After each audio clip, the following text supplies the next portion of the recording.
Masarap at madaling gawin na dessert ngayong Pasko. Kailangan ng Oreo na biscuit, paghiwalayin ang cookies at ang vanilla cream nito sa gitna. Ilagay ang cookies sa ziplock at durugan gamit ang baso, pwede naman, rolling pin kung meron ka. Pag pinong-pino na ito, ibuhos sa mangkok.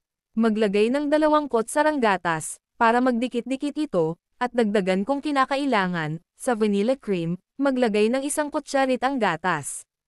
Hatiin ang mga ito, sa laki at hugis na gusto mo. 6 na sachet pala ng Oreo ang gamit ko dito. Pwede itong pangregalo sa Kapaskuhan at pwedeng pangnegosyo. E-flat ang cookies sa palad at ilagay sa gitna ang vanilla cream, at muli itong bilugin. Magtunaw ng chocolate chips gamit ko dito, kahit anong chocolate na madaling matuno ay pwedeng-pwede, nilagyan ko ng konting butter para hindi masyadong malapot. Balutin ng natunaw na tsokolate ang mga bilog, siguraduhing balot na balot ito, at ilagay sa plato na may baking paper para hindi dumikit, ilagay sa refrigerator para tumigas ang tsokolate ng 15 minutes.